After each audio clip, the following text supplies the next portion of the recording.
Assalamualaikum warahmatullahi wabarakatuh. Perkenalkan, nama saya Rizky Nurfiansa dengan NIM 2865530. Prodi Penjas Kesrek. Baik, di sini saya akan mencoba mempromosikan atau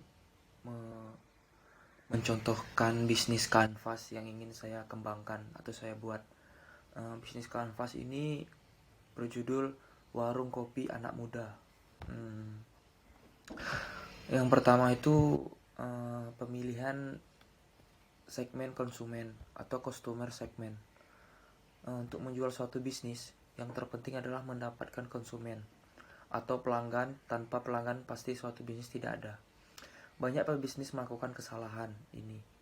Mereka memulai satu bisnis tanpa menentukan siapa yang akan menjadi pelanggan mereka. Tanya, siapa pelanggan Anda? Maka jawabannya sering kita dapatkan adalah semua orang. Karena produk yang saya mau kembangkan ini yaitu warung kopi anak muda, bisa digunakan oleh semua orang. Tidak salah jika jawaban Anda demikian, karena Anda seorang yang positif dan bersemangat. Pelanggan yang cocok untuk warung kopi anak muda ini sesuai namanya, menekan kesan tentang zaman modern, yaitu simple. Dan perusahaan yang akan saya kembangkan ini simple dan sebenarnya untuk mengundang anak muda yang ada.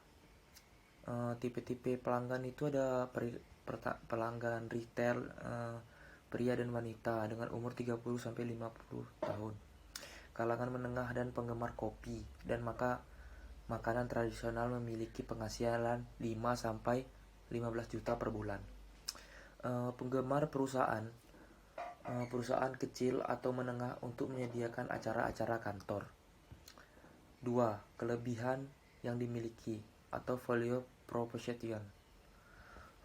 Value proposition atau kelebihan yang dimiliki merupakan kepemilikan yang dimiliki kedai kopi anak muda, yaitu agar diingat oleh pelanggan dan merupakan faktor pembeda usaha dibanding pesaing. Untuk warung kopi yang bernama Warung Kopi Anak Muda ini, yang ingin saya buat ini, warung kopi ini menyediakan aneka kopi tradisional dari beragam daerah dari Indonesia untuk memberikan beragam itu pilihan untuk pelanggan, beragam-ragam dari seluruh Indonesia. Selain kopi memberikan pilihan, namun juga ada jajanan tradisional dan beragam di daerah. Semua kopi dan jajanan bekerja sama dengan pemasok menggunakan bahan-bahan yang di lingkungan tanpa pengawet, yaitu 3. Saluran distribusi atau channel. Saluran distribusi digunakan untuk menjangkau pelanggan warung kopi yang saya kembangkan ini adalah warung kopi anak muda. Warung kopi anak muda, pelanggan bisa menikmati kopi dan berbagai cemilan yang ada di lokasi, serta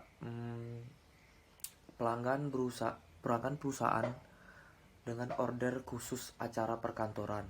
Dengan penentuan segmen pelanggan akan ada mudah menentukan saluran distribusinya juga dengan kegiatan marketing dan promosi, yaitu 4. Hubungan dengan pelanggan atau customer relationship.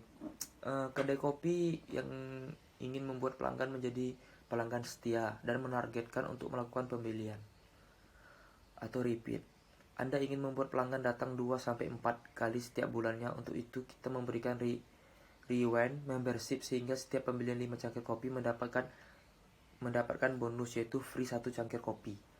Selain itu juga mengadakan promo cemilan yang berbeda-beda jenisnya setiap bulan untuk memperkenalkan kembali cemilan yang ada di seluruh Indonesia. 5. Sumber-sumber pendapatan atau revenue streams.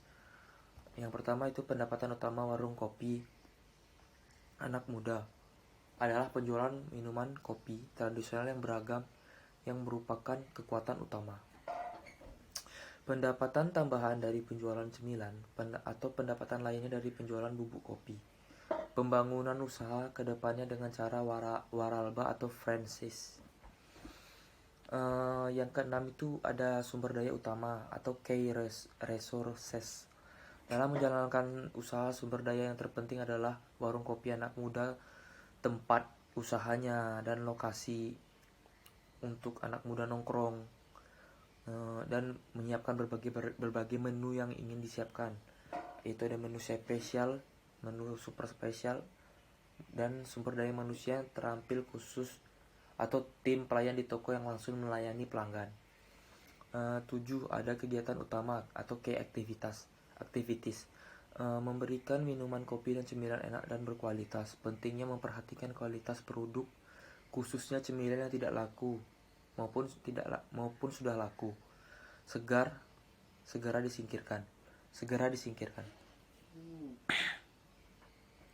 Memberikan pelayanan yang baik dan ramah informatif mengenai produk yang ada.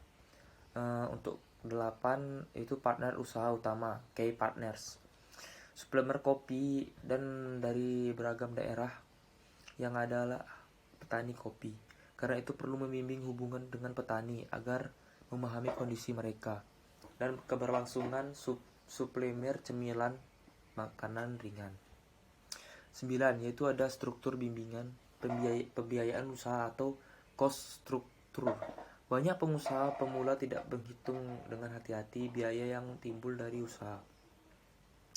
Hanya menghitung pendapatan, lalu biaya barang-barang bahan baku untuk mengapa operasional sehari-hari, sehingga sudah berjalan pengusaha tersebut bingung mengapa Anda kelihatan ramai tidak ada keuntungan.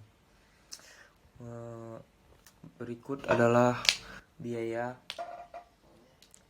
untuk warung kopi yang saya ingin buat, yaitu ada bahan baku atau bahan mentah atau kopi lainnya, yaitu persiapan toko, gelas, cangkir, piring, sendok, mesin kopi, mesin kasir, dan lain-lainnya, yaitu listrik, air, gas, biaya karyawan, renovasi toko menjadi kelihatan lebih baik untuk menarik perhatian pelanggan, biaya sewa toko, atau hal yang diperhitungkan karena cukup besar walaupun ada saat menjalankan toko di lokasi. Demikian penerapan bisnis model kanvas pada warung kopi anak muda dengan menuliskan dan memikirkan 9 komponen yang ada dalam bisnis kanvas model. Anda sebagai pengusaha akan dapat bekerja keras.